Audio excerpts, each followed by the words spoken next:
আসসালামু আলাইকুম প্রিয় শিক্ষার্থীরা, তোমরা কেমন আছো? হয়তো এই লকডাউন পরিস্থিতিতে তোমরা ভালো নেই, ভালো থাকার কথাও না। আসলে চারদিকে শুধুমাত্র আমাদের নিস্তব্ধ হয়ে যাওয়ার খবর। আমরা চাইলেও ভালো থাকতে পারছি না। তারই মাঝেই তোমাদেরকে পড়াশোনাটা একটু করে আগায় নিতে হবে।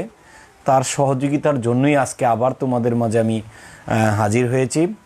তোমরা কে কোথা থেকে আমার সাথে আছো, কেমন আছো সেটা জানাও।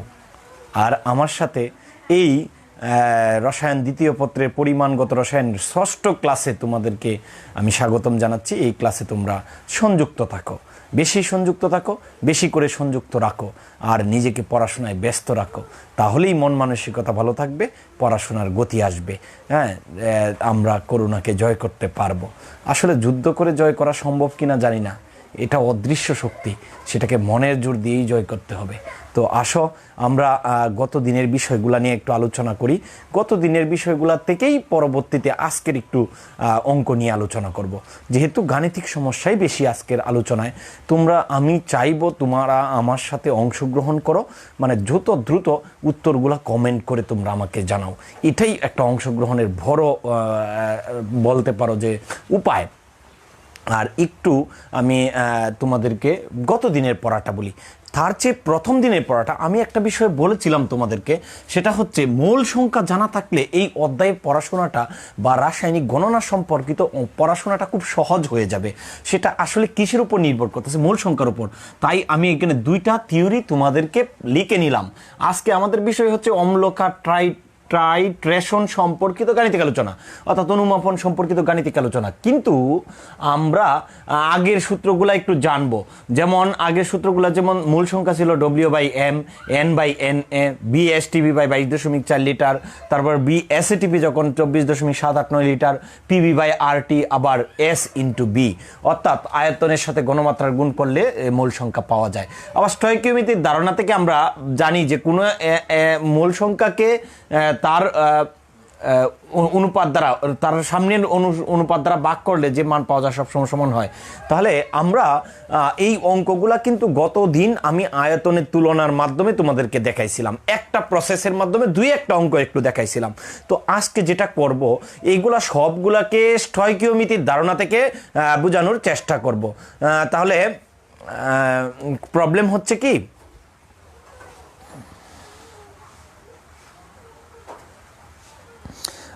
আমরা আসলে সব কিছু ঠিক আছে কিনা একটু আমাকে বলো। আমি আমার নিজের আইডি থেকে শেয়ার করতে পারছি না, তার মানে কোনো প্রবলেম হয়েছে কিনা এই বিষয়টা একটু জানাও। আমার মনে হয় যে তোমরা জানালেই আমি একটু একা আসলে ক্লাস পরিচালনা করা খুব কঠিন। তোমরা একটু জানাও, তাহলে আমি বুঝতে পারবো যে ক্লাসটা হচ্ছে কিনা।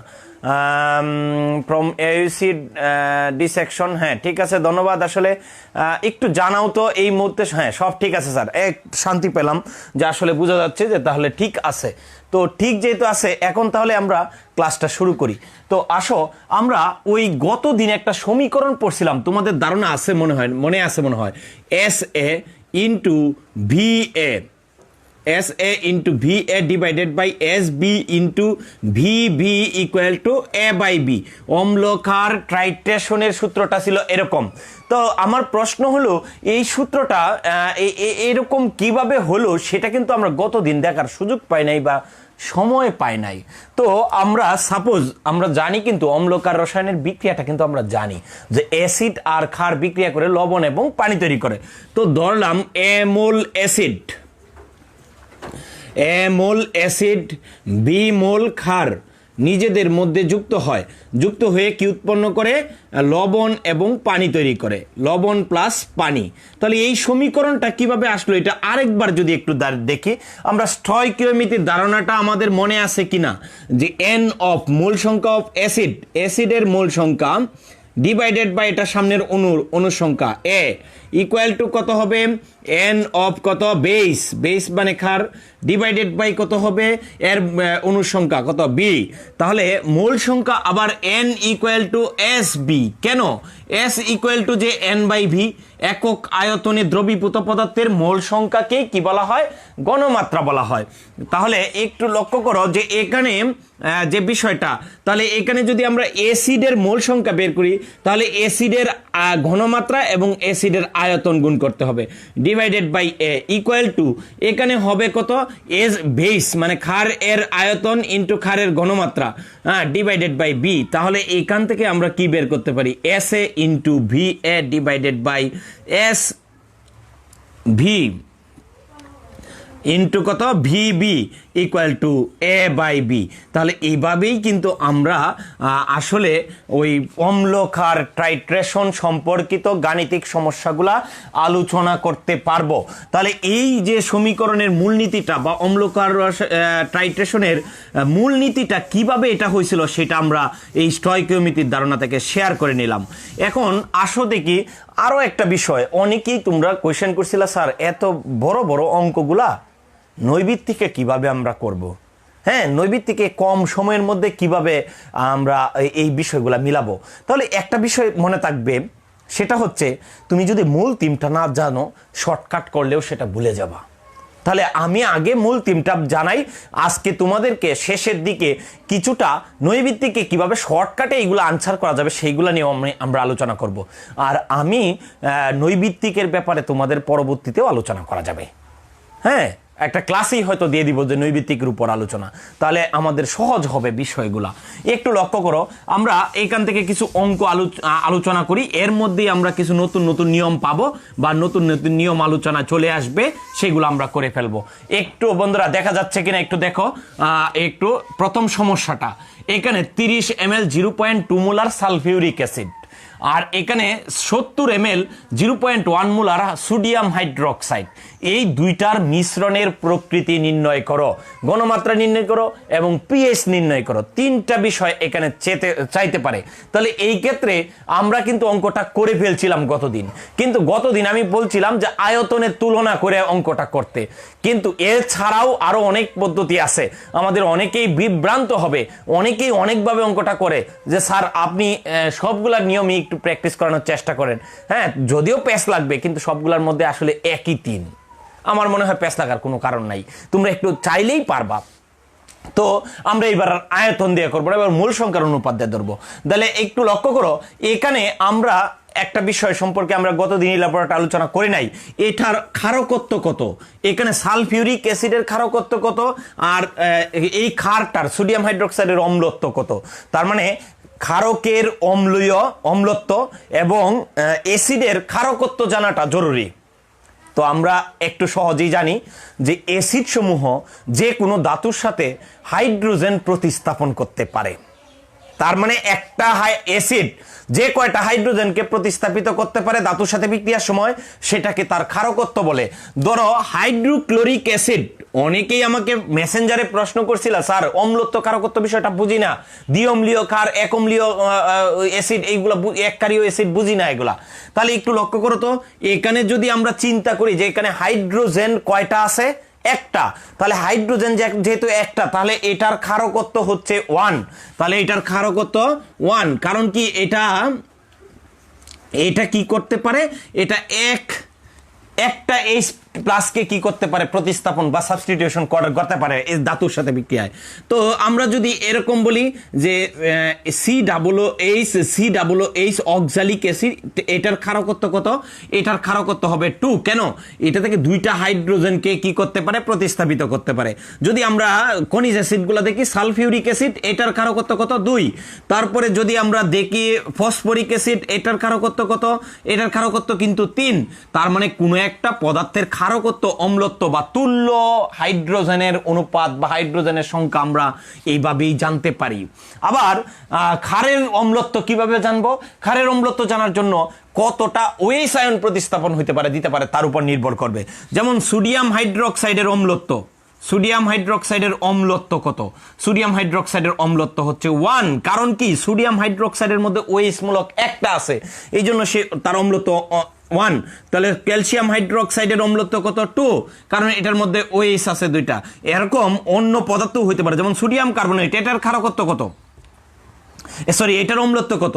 তাহলে এটার অম্লত্ব বের করতে হলে এটাকে আমরা পানিতে দ্রবীভূত করব অথবা এটা ক্ষারের সাথে বিক্রিয়া করাবো, দেখবো এটা 2 মূল OH আয়ন প্রশমিত করতে পারে বা এই আয়ন প্রশমিত করতে পারে, তাহলে এটাও কিন্তু 2। তাহলে আমরা এইভাবেই অম্লত্ব ক্ষারকত্ব সম্পর্কে জানবো, তাহলেই আমরা মোল সংখ্যা সম্পর্কে খুব সহজে পরিষ্কার ধারণা দিতে পারবো। তাহলে একটু লক্ষ্য করো, আমরা অঙ্কটার দিকে যাই। অঙ্কটা যদি আমরা গত দিনের মতো এইটাকে আয়তন আর মোলারিটি গুণ করে সমতুল ঘনমাত্রা আয়তনে নেই তাহলেও কিন্তু হবে, আমরা এটা গত দিনই করছিলাম। তো আমরা আজকে চাই শুধু মূল সংখ্যার অনুপাত। তাহলে এই ক্ষেত্রে আমরা যদি সলভ করি, এই সলভটা কিভাবে করব একটু লক্ষ্য করো। আমার কথা বোঝা যাচ্ছে কি? একটু আমাকে হেল্প করো, বোঝা যাচ্ছে কিনা বলো। তাহলে H2SO4 এর মোল সংখ্যা যদি বের করি N of H2SO4, তাহলে N of H2SO4 সমান কত হবে একটু লক্ষ্য করো।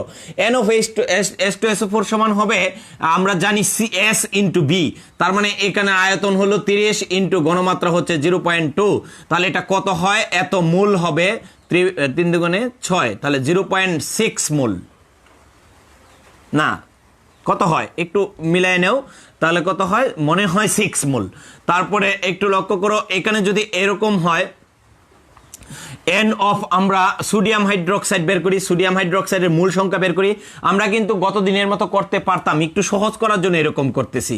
হয়তো তোমাদের কাছে একটু কঠিন প্রথমবার লাগে যেতে পারে, পরে আবার ঠিক হয়ে যাবে। 1 মোল, তাহলে এখানে একটু লক্ষ্য করো এটা 7 মোল হইতেছে। তার মানে আমরা যদি ওই আয়তন এবং ঘনমাত্রা গুণ করে মূল সংখ্যা বের করি, তাহলে এই ক্ষেত্রে এই অঙ্কটার ক্ষেত্রে সালফিউরিক অ্যাসিডের মূল সংখ্যা বের হয় 6 মোল, আর সোডিয়াম হাইড্রোক্সাইডের মূল সংখ্যা বের হয় 7 মোল। একটু স্মার্ট হতে হলে একটু স্মার্ট নিয়মগুলো তোমাদের একটু শিখতে হবে। এটা একটা স্মার্ট নিয়ম, একটু সহজে হয়ে যায়, একটু দ্রুত হয়ে যায়, কিন্তু একটু হয়তো চিন্তাটা বেশি করতে হয়, কিন্তু এটাই তো আমাদের উদ্দেশ্য, আসলে এভাবে আগাইতে হবে, না হয় ভালো কিছু হবে না। তাহলে একটু বিক্রিয়াটা আমরা দেখি। সালফিউরিক অ্যাসিড H2SO4 এর বিক্রিয়ার সোডিয়াম হাইড্রোক্সাইডের সাথে বিক্রিয়া করে, তাহলে সোডিয়াম হাইড্রোক্সাইডের সাথে সালফিউরিক অ্যাসিড বিক্রিয়া করে কি উৎপন্ন করে, সোডিয়াম সালফেট Na2SO4 আর কি পানি তৈরি করতেছে। একটু লক্ষ্য করো, এটার মধ্যে হাইড্রোজেন 2টা, এটার মধ্যে হাইড্রোজেন OH একটা, এটার ক্ষারকত্ব 2, এটার অম্লত্ব 1, তার মানে এটা 2 মোল বিক্রিয়া করবে, 2 মোল বিক্রিয়া করে 2 মোল পানি গঠন করবে। তাহলে আমরা যদি একটু লক্ষ্য করি, আমরা এই বিষয়গুলো যদি একটু লক্ষ্য করি যে এখানে 1 মোল এখানে 2 মোলের সাথে বিক্রিয়া করছে, তাহলে এটার 1 মোল সালফিউরিক অ্যাসিড 1 মোল H2SO4 সমতুল কত 2 মোল কত সোডিয়াম হাইড্রোক্সাইড। তাহলে এটার 2 মোল এটার 1 মোলের সাথে বিক্রিয়া করে। আমরা যদি মোল সংখ্যার তুলনাটা করি, এটার 1 মোল এটা 2 মোল, তাহলে এটা 6 মোল এটার 12 মোলের সাথে বিক্রিয়া করবে, কিন্তু সোডিয়াম হাইড্রোক্সাইড কিন্তু 12 মোল নাই, আছে কত মোল 7 মোল। তার মানে লিমিটিং কোনটা আগে শেষ হয়ে গেছে, সোডিয়াম হাইড্রোক্সাইড। তাহলে সোডিয়াম হাইড্রোক্সাইড নিয়ে চিন্তা করতে হবে, বিষয়টা যদি ভুলে যাও আবার রিপিট করে দেখবে। তাহলে এখানে কত হবে 7 মোল সোডিয়াম হাইড্রো অক্সাইড সমতুল হবে, এটা 2 হলে এটা 1, এটা 7 হলে এটা 3.5 মোল কি সালফিউরিক অ্যাসিড। তাহলে এখানে সালফিউরিক অ্যাসিড কত মোল ছিল 6 মোল, বিক্রিয়া করছে কত মোল 3.5 মোল, আর বাকিটা কি হয়ে গেছে, বাকিটা এখনো কিসে রয়ে গেছে, বাকিটা এখনো তোমার অবশিষ্ট রয়ে গেছে। তাহলে অবশিষ্ট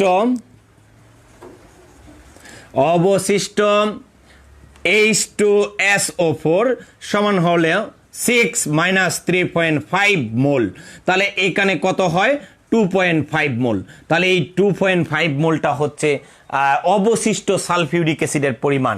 এখন এটার ঘনমাত্রা কত, তাহলে আমরা মিশ্রণটা অম্লীয় নাকি ক্ষারীয় এটা কিন্তু আমরা বুঝে ফেলছি, মিশ্রণের প্রকৃতি এই বিষয়টা আমরা বুঝে ফেলছি যে মিশ্রণটা অম্লীয়, কেন বিক্রিয়া শেষে অম্ল রয়ে গেছে। আমি গত দিন একটু বড় হয়েছিল, আজকে দেখো আরো সহজ হয়ে গেছে। তাহলে অম্ল থাকবে না ক্ষার থাকবে সেটা বোঝা যাবে। এখন ঘনমাত্রা বের করব, তাহলে ঘনমাত্রার সূত্র কি, মিশ্রিত অবস্থায় ঘনমাত্রা, তাহলে ঘনমাত্রা ইকুয়াল টু হবে ঘনমাত্রা সমান হবে আমরা জানি S ইকুয়াল টু কত n/v, তার মানে মূল সংখ্যা যেটা অবশিষ্ট রয়ে গেছে 2.5 ইন্টু ভি, ভি মানে হচ্ছে আয়তন, আয়তন মানে হচ্ছে কত আয়তন, এখানে একটু লক্ষ্য করো মোট ভি এর মান কত হবে, দুইটা পাত্রের আয়তনের মোট যোগফল, তাহলে 100 যোগ কত 70, তাহলে কত হয়ে গেল 30 যোগ 70 100 ml। তো মিলিলিটার থেকে লিটার নিলে 0.1 লিটার, কারণ মূল পার লিটারে নিতে হবে তো 0.1 লিটার। তাহলে এখন কত হয় এটা, এখন ঘনমাত্রা কত হলো একটু লক্ষ্য করো দেখি। আমরা যদি ঘনমাত্রা একটু মনে হয় ভুল হয়ে গেছে, মিলিলিটার থেকে লিটারে নিলে তো একসাথে ঠিকই তো আছে, সবই তো ঠিক আছে। আচ্ছা, আমরা ঘনমাত্রাটা এরকম করে না করি, 100-এর মধ্যে ধরেই করি, 100 মধ্যে ধরে করলে তো সমস্যা নাই। এত কি হবে মোল পার মিলিলিটার, তাহলেই আমরা ঘনমাত্রা বের করতে পারবো। কত আসলো সেটার উত্তরটা একটু জানাও তোমরা। এইভাবেই আমরা কিন্তু এই অঙ্কগুলা করতে পারি। তাহলে আমরা এটা কিন্তু আমাদের গত দিনের আলোচনায় ছিল, তাই গত দিনের আলোচনা থেকেই আমরা এই হিসাবগুলা করতে পারি। তোমাদের একটু দেখা যাচ্ছে কিনা এই বিষয়গুলো বলো, আর এখানে তোমরা এটা বুঝতে পারছো কিনা। এখন পিএইচ আমরা জানি যে এটা থেকে অ্যাসিড রয়ে গেছে, তাহলে অ্যাসিডের ঘনমাত্রা থাকলে H+ আয়নের ঘনমাত্রা আছে এটা, তাহলে H+ আয়নের ঘনমাত্রাকে যদি আমরা করি ওই তোমার ঋণাত্মক লগারিদম করি, পিএইচ বের করা যাবে। তাহলে এখান থেকে পিএইচ আগে বের করব, তারপরে যদি পিওএইচও চায় পিওএইচও চাইতে পারে। এই বিষয়গুলো আমরা ফার্স্ট ইয়ার আলোচনা করছি। তো আসো, এটা গত দিনের আলোচনা ছিল, এই জন্য আমি একটু স্কিপ করলাম, তাড়াতাড়ি করলাম। তো আজকের আলোচনাগুলো যদি আমি শুরু না করি তাহলে হয়তো শেষ করতে পারবো না, যার কারণে একটু তোমাদেরকে আমি একটু এটা তাড়াতাড়ি স্কিপ করলাম। এটা গত দিনের আলোচনা, যদি এইভাবে নাও চাও তোমরা গত দিনের মতো করতে পারো, তোমরা একটু করে আমাকে কনফার্ম হতে পারো কমেন্ট বক্সে, তোমরা এগুলো আপলোড দিয়েও তোমরা কনফার্ম হতে পারো যে স্যার আমার অঙ্কটা হচ্ছে কিনা। তাহলে আমরা এখানে একটু ক্রিটিক্যালের দিকে যাব। তো ক্রিটিক্যাল অঙ্কগুলা করার এইগুলো পরীক্ষায় আসে বেশি, আবার এগুলো একটু দরকারও বেশি। তাহলে একটু লক্ষ্য করো, আমরা যদি একটু করে দেখি যে এখানে সমস্যাটা একটু দেখি, তোমরা একটু সমস্যাটা পর্যবেক্ষণ করো। এখানে একটা মিশ্রণের মধ্যে অনেকগুলা উপাদান দেওয়া হয়েছে, তো অনেকগুলা পদার্থ দেওয়া হয়েছে। তার মধ্যে দেখো কি কি দেওয়া হয়েছে একটু লক্ষ্য করো। সোডিয়াম হাইড্রোক্সাইড দেওয়া হয়েছে 4 মিলিলিটার 0.1 ml মোলার, তারপরে 5 মিলিলিটার 0.2 মোলার ক্যালসিয়াম হাইড্রোক্সাইড। তারপরে এখন এখানে দেওয়া হয়েছে 3 মোলার হাইড্রোক্লোরিক অ্যাসিড, এখানে সালফিউরিক অ্যাসিড। তাহলে 4টা মিশ্রণ দেওয়া হয়েছে। এখন মিশ্রণের প্রকৃতি কেমন হবে, আমি কিন্তু দুইটার প্রকৃতি নির্ণয় করা পারবো, অথবা এটা আমরা ফার্স্ট ইয়ারের বইয়েও আমরা চতুর্থ জেনে আসছি। কিন্তু এখানে তো 4টা মিশ্রণ, তাহলে এই 4টা মিশ্রণের ক্ষেত্রে যদি আমরা বিস্তারিত অঙ্ক করতে চাই একেবারে অনেক বড় হয়ে যাবে। তো অনেক বড় হয়ে যাবে, যে এই জন্য আমরা এইগুলা একটু শর্ট করার চেষ্টা করব।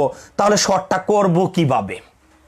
তো আমরা আগে মূল সংখ্যা, ক্ষারগুলার মূল সংখ্যা একত্রে করি, অম্লগুলার মূল সংখ্যা একত্র করি। আমরা স্টয়কিওমেট্রির নিয়মেই ফলো করি, ঐকিক নিয়মে যাব না। ঐকিক নিয়মে অঙ্কটা করতে গেলে তোমাকে অনেক বেশি ঝামেলায় পড়তে হবে।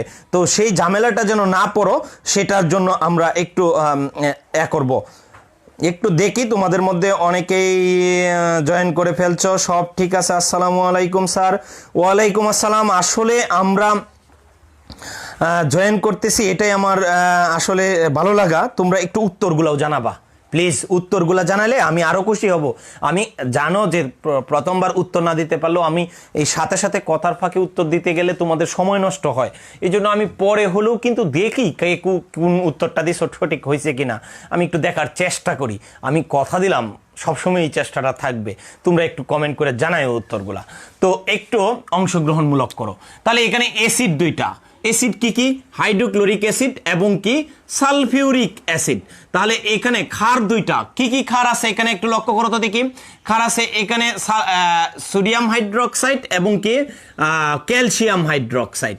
তাহলে এখানে আমরা যদি অম্লত্ব ক্ষারকত্বের ব্যাপারটা দেখি, তো আসে প্রথমেই অ্যাসিডের ক্ষারকত্ব দেখি। এটার মধ্যে H একটা, তাহলে 1 ক্ষারকত্ব। এটার H দুইটা, তাহলে ক্ষারকত্ব 2। তাহলে এটা কিন্তু ভিন্ন ভিন্ন, একটা 1 আর একটা 2, দুইটা একই থাকতে পারতো। তারপরে এখানে আছে সোডিয়াম হাইড্রোক্সাইডের মধ্যে OH একটা, তাহলে অম্লত্ব 1। তাহলে এটার মধ্যে আছে ক্যালসিয়াম হাইড্রোক্সাইডের মধ্যে OH দুইটা, তাহলে এটার অম্লত্ব 2। তাহলে এরকম করে আগে অ্যাসিডের মোট মূল সংখ্যা আর ক্ষারের মোট মূল সংখ্যাটা বের করে ফেলি। তাহলে অ্যাসিডের ক্ষেত্রে তাহলে এইভাবে বের করি, N অফ কত HCl, N অফ HCl, তাহলে HCl এর আয়তন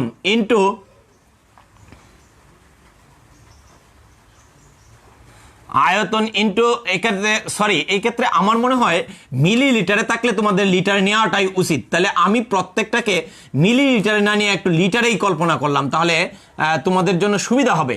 তাহলে লিটারে নিয়ে নিতে হবে, না হয় একটু পেছালো পড়বা। তাহলে এখানে কত 6 লিটার ইন্টু কত 0.3, তাহলে কত হইতেছে 3 6 18, অর্থাৎ 1.8 মোল। আমি এই জন্য বলছি যে একটু তোমরা মিলিলিটার থেকে লিটারে নিয়ে নিবা। তারপরে এখানে সালফিউরিক অ্যাসিড, তাহলে সালফিউরিক অ্যাসিড আছে এখানে কত মোল? সালফিউরিক অ্যাসিড আছে 3 ml, 3 লিটার, 0.2 মোল। তাহলে কত হলো 3 দ্বিগুণে 6, 0.6 মোল। তারপরে এখানে যদি আমরা সোডিয়াম হাইড্রোক্সাইডের মূল সংখ্যা হিসাব করি, সোডিয়াম হাইড্রোক্সাইডের মূল সংখ্যা কত হবে? সোডিয়াম হাইড্রোক্সাইড আছে 4 লিটার, কত মোল? 0.1 মোল। তাহলে কত হবে? 0.4 মোল। আচ্ছা, তারপরে N অফ যদি আমরা ক্যালসিয়াম হাইড্রোক্সাইড বের করি, তাহলে ক্যালসিয়াম হাইড্রোক্সাইডের মূল সংখ্যা কত আছে? 5 ইন্টু 0.2 মোল ইকুয়াল টু 1 মোল। একটু ক্রিটিক্যাল, কিন্তু এই অঙ্কটা যদি আমি ঐকিক নিয়মে করতে চাই হয়তো আমার 2-3 পাতা হয়ে যাবে, আর তাছাড়া আমি একটু পেছালেও পড়ে যেতে পারি। কোন জায়গায় যে ভুল করে ফেলি ওটা আমরা নিজেরাও বুঝতে পারবো না। এই বিষয়গুলো যেন ভুল না হয় সেই জন্যই আমি এইভাবে তোমাদেরকে শিখাচ্ছি। তাহলে আসলে কিভাবে বের করলাম? ওই যে n এর মানটা হচ্ছে S into B, n equal to মূল সংখ্যা বের করার সূত্র। আমরা মূল সংখ্যা দিয়ে অঙ্ক করতে সুবিধা এই জন্য। তাহলে এই ক্ষেত্রে আমরা যদি শুধুমাত্র এখানে কোনটা অবশিষ্ট আছে, H প্লাসটা আমরা জানি যে সকল অ্যাসিড এটা এককারীয় হোক দ্বিকারীয় হোক, অ্যাসিড মানেই H প্লাস আয়ন দান করে, আর ক্ষার মানেই হচ্ছে OH মাইনাস আয়ন দান করে। তার মানে এই দুইটার সংমিশ্রণে অ্যাসিড আর H প্লাস আর OH মাইনাসটাই আমাদের মূল দরকার, অন্য ক্যাটায়ন বা অ্যানায়নের উপর নির্ভর করতেছে না। তাহলে এখানে H প্লাস আয়নের গণমাত্রা বা প্রোটনের গণমাত্রা, প্রোটনের মোট মূল সংখ্যা বের করি, মোট মোল সংখ্যা। তাহলে আমরা প্রোটন পাওয়া যায় বা H প্লাস পাওয়া যায় কোনটাতে? অ্যাসিড না ক্ষারে? একটু জানাও তো দেখি। নিঃসন্দেহে অ্যাসিডে। তাহলে অ্যাসিডের মধ্যে একটু লক্ষ্য করো, প্রথম অ্যাসিডটার মোল সংখ্যা কত আছে? 1.8, কিন্তু এটার অম্লত্ব কত? অম্লত্ব দিয়ে গুণ করতে হবে 1, কারণ কি হাইড্রোক্লোরিক অ্যাসিডের মধ্যে H আছে একটা। অম্লত্ব ক্ষারকত্ব ব্যাপারটা যদি তোমার বেজালি লাগে তাহলে সহজ বুদ্ধি হলো এখানে দেখতে হবে যে H প্লাস এবং OH মাইনাস। তাহলে H একটা আছে দেখি 1 দিয়ে গুণ করলাম, যোগ এখানে সালফিউরিক অ্যাসিড, সালফিউরিক অ্যাসিডের মূল সংখ্যা হচ্ছে 6, 0.6 ইন্টু কত হবে? এটার মূল সংখ্যা আমরা জানি যে এটার মধ্যে হাইড্রোজেন 2টা আছে, তাহলে এটা 2, তাহলে এত মোল বের হয়ে যাবে। তাহলে কত হলো? 1.8 ইন্টু তাহলে হয়ে গেল 3 মোল। তাহলে টোটাল হয়ে গেল সালফিউরিক অ্যাসিডের থেকে বা হাইড্রোক্লোরিক অ্যাসিডের থেকে মোট H প্লাস আয়ন পাওয়া যায় 3 মোল। তারপরে OH মাইনাস আয়নের মোট মোল সংখ্যা বের করব। তাহলে একটু লক্ষ্য করো, সোডিয়াম হাইড্রোক্সাইড আছে 0.1 ইন্টু এটার মোল সংখ্যা 1 হবে, কারণ OH একটা সোডিয়াম হাইড্রোক্সাইডের মধ্যে। তারপরে আসো, এটা আছে 1 মোল ইন্টু এটার মধ্যে দেখো OH আছে 2টা, তাহলে 2 দিয়ে গুণ করতে হবে। তাহলে মোট কত মোল হলো? 2 একে 2 আর এখানে 4, তাহলে 2.4 মোল। তাহলে একটু লক্ষ্য করো যে এখানে আসলে কি অ্যাসিড কি কার ওইটা নিয়ে বিক্রিয়া করায় তোমার পেশালে যাওয়ার দরকার নাই। এখানে 2 মোল, সেকেন্ড ইয়ারের যারা আছো তারাও একটু দেখতে পারো বিষয়গুলো, যারা পরীক্ষার্থী। 3 মোল আর এখানে আছে 2.4 মোল। আর আমরা জানি যে প্রশমন বিক্রিয়াটা হয় কি, H প্লাস আর OH মাইনাস নিজেদের মধ্যে যুক্ত হয়ে পানি গঠন করে। তাহলে পানি গঠন করলে এখানে 1 মোলের সাথে 1 মোল সমতুল করে, তার মানে এখানে 2.4 মোল 2.4 মোলের সাথে বিক্রিয়া করবে। তাহলে এই ক্ষেত্রে কার সাথে বিক্রিয়া হলো এটা জানার দরকার নাই। আমরা অতিরিক্ত তাহলে কোনটা থাকবে একটু বলো তো দেখি। অতিরিক্ত অ্যাসিড আছে H প্লাস আছে তোমার কত? 3 মোল, আর OH মাইনাস আছে 2.4 মোল।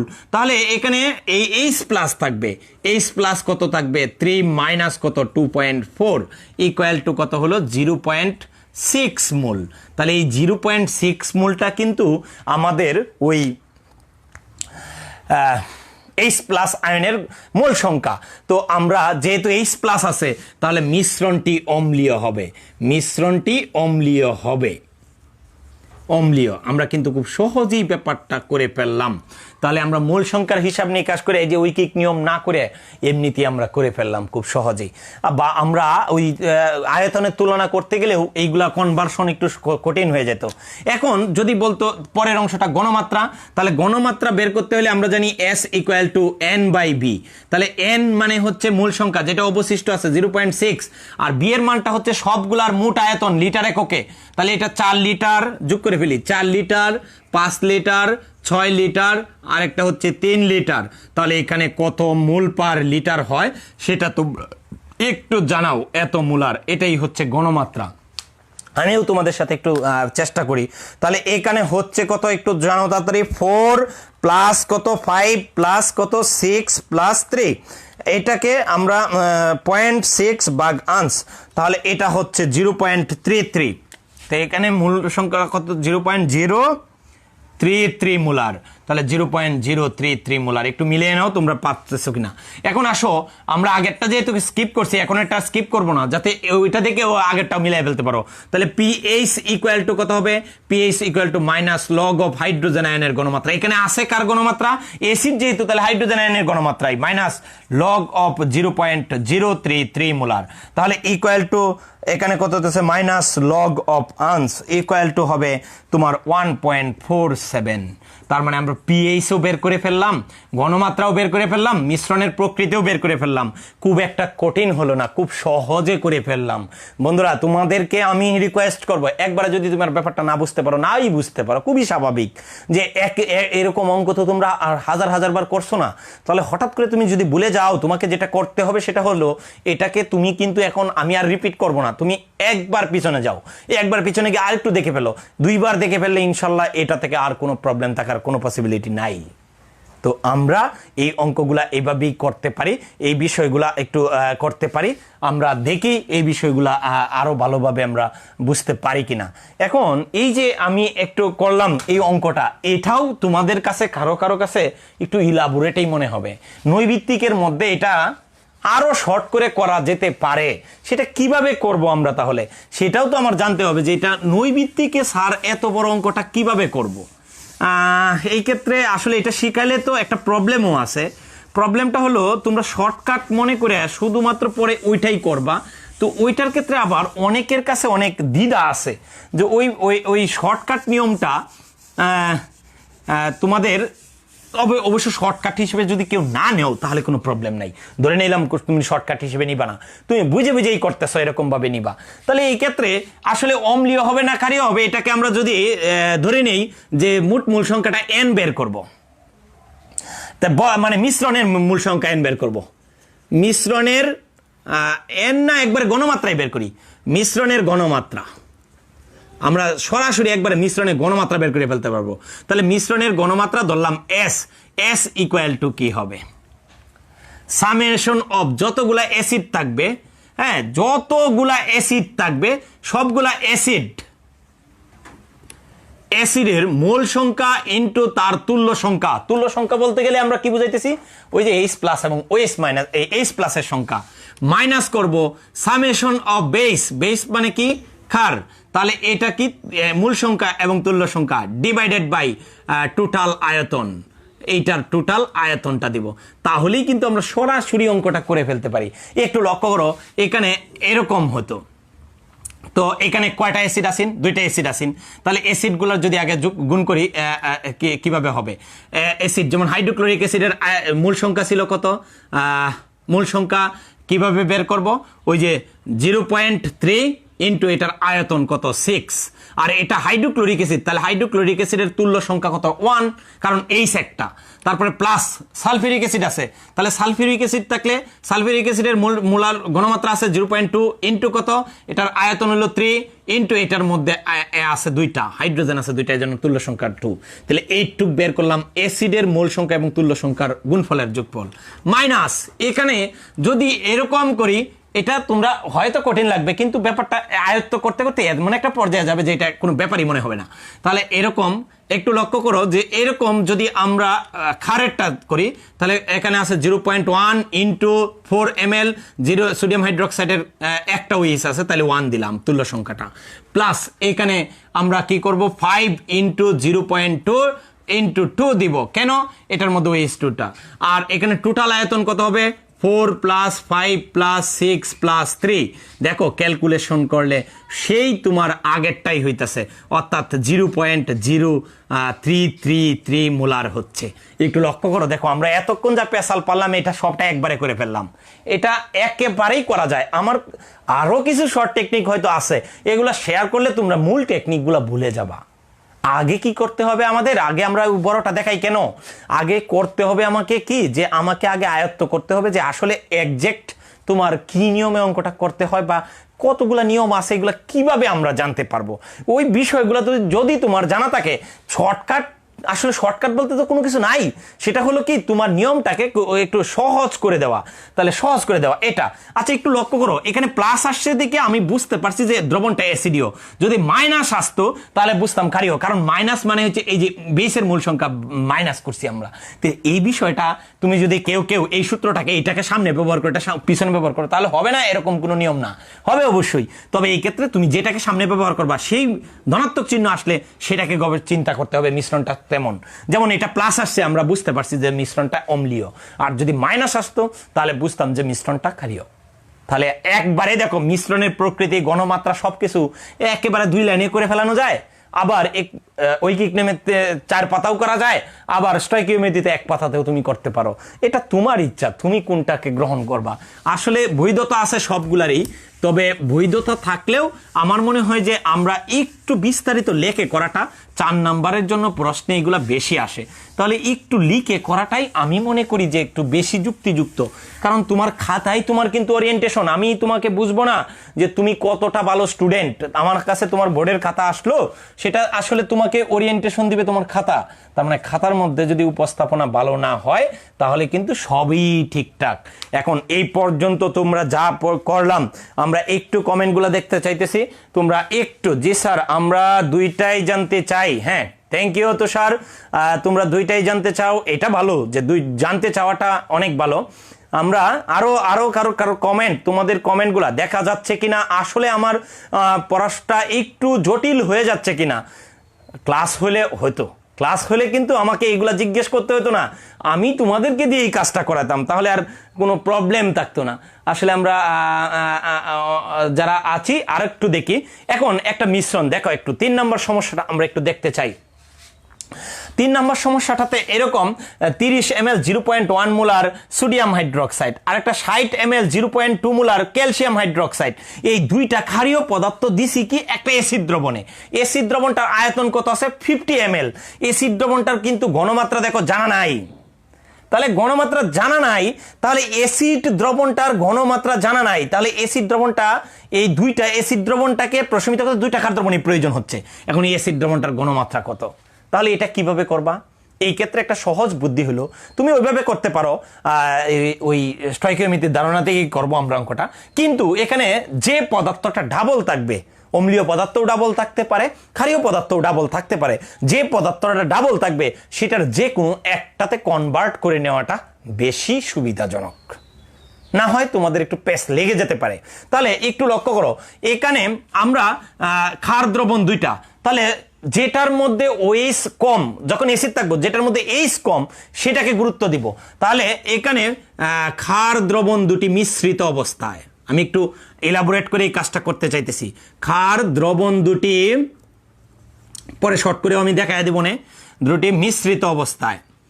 আসলে তো সময়ের ব্যাপার, তোমাদের অনলাইন ক্লাস এত কম সময়ে হয় না।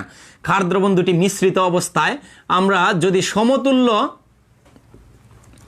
সমতুল্য ধরে নিই সোডিয়াম হাইড্রোক্সাইড এর ঘনমাত্রা, তাহলে ঘনমাত্রা বের করব। ঘনমাত্রা কিভাবে বের করব? ঘনমাত্রা ধরে নিলাম S, এটা তাহলে S ইকুয়াল টু, সূত্রটা কি হবে, প্রথমটার মধ্যে OH একটা, তার মানে S1B1 প্লাস দ্বিতীয়টার মধ্যে OH দুইটা, অ্যাসিডের ক্ষেত্রেও সেম H দেখতে হবে, 2 ইন্টু কত S2B2 divided by B1 plus কত B2, মানে মোট আয়তনের কতটুকু ক্ষার দ্রবণ পাওয়া গেল সেটা আমরা দেখব।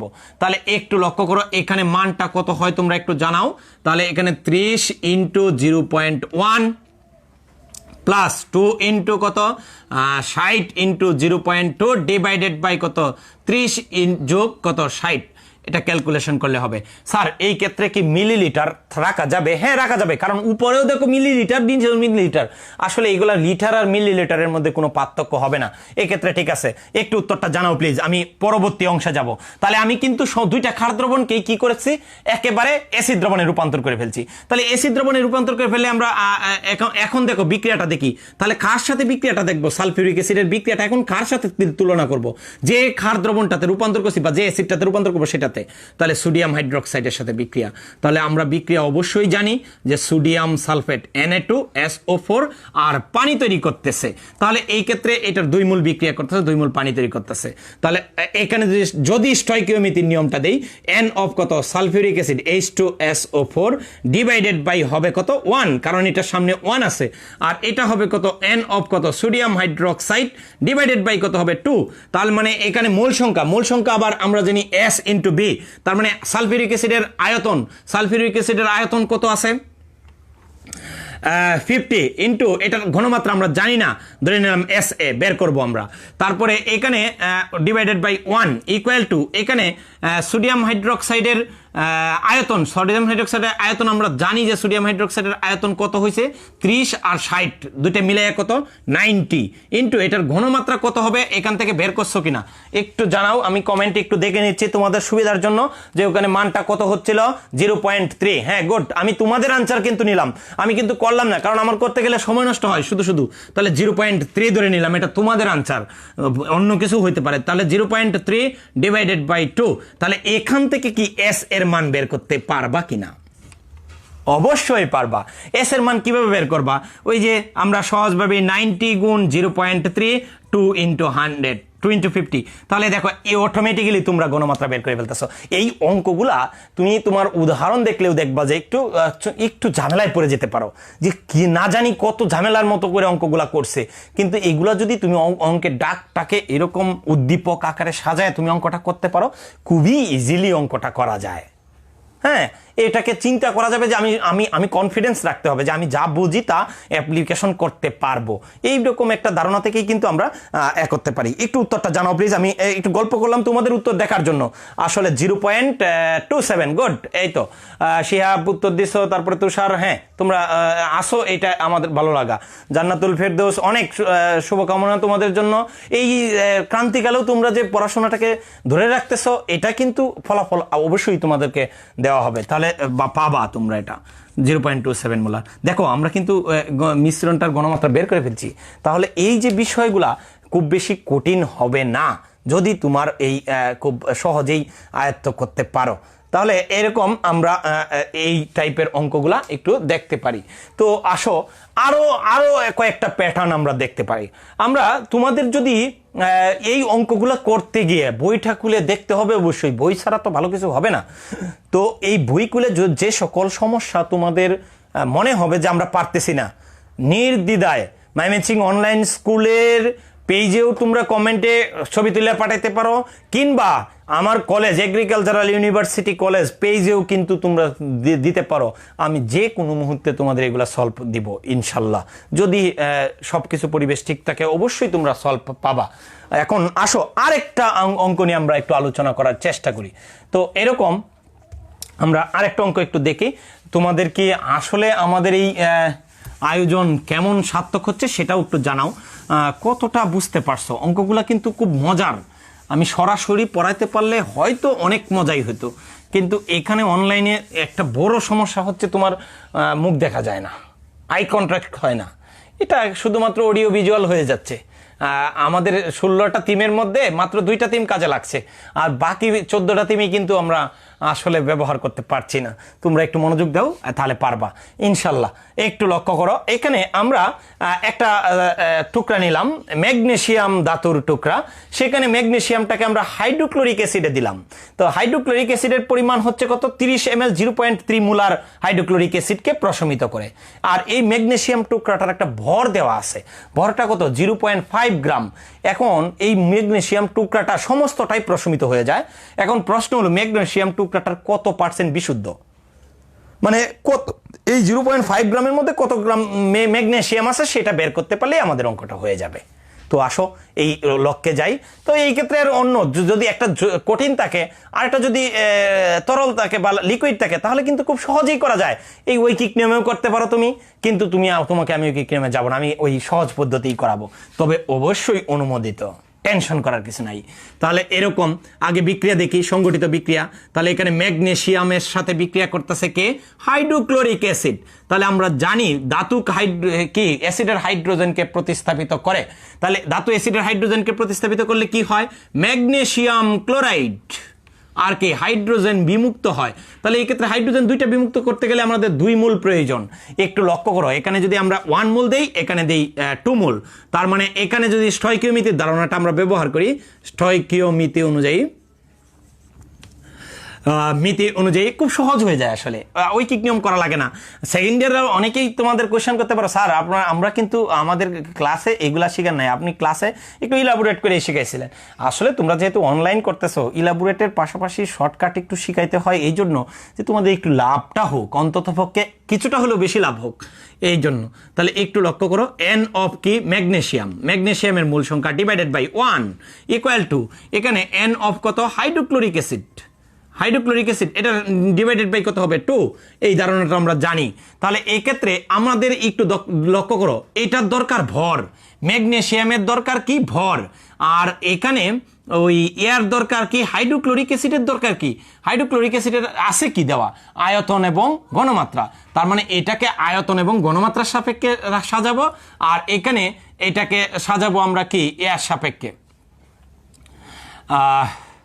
ওই তোমার কি, এটাকে সাজাবো আমরা কার সাপেক্ষে, ভরের সাপেক্ষে। তাহলে এটাকে আমরা লিখতে পারি W/m, ম্যাগনেসিয়ামের ক্ষেত্রে W/m × mg ইকুয়াল টু, এখানে আমরা লিখতে পারবো কি, S × V/2। তাহলে এই ক্ষেত্রে আমরা এই মানগুলো বসাই। W এর মান কত, এখানে W এর মান কত, এটাই তো বের করবো, ম্যাগনেসিয়াম কতটুকু বিক্রিয়া করছে। আর m এর মান, ম্যাগনেসিয়ামের ভর আমরা জানি 24 গ্রাম। তারপরে এখানে আমরা তারপরে এস এর মান, ঘনমাত্রা অ্যাসিডেরটা দেওয়া আছে 0.3 মোলার। তারপরে এখানে আয়তন ভি এর মান কত আছে, 30 মিলিলিটার।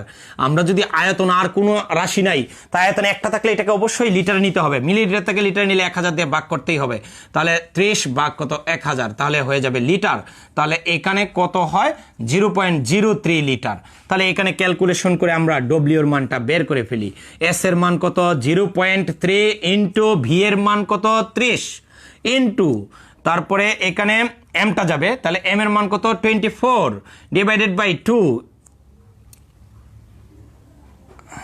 সরি এটা তো 30 না, এটা কত, 0.03 ডিভাইডেড বাই 2। দেখো ক্যালকুলেশন করলে কত হয়, একটু লক্ষ্য করো, ভরটা কত হয় একটু লক্ষ্য করো। এখানে ভরটা কত হবে, আমি তোমাদের কমেন্টে দেখি একটু সুবিধা হবে।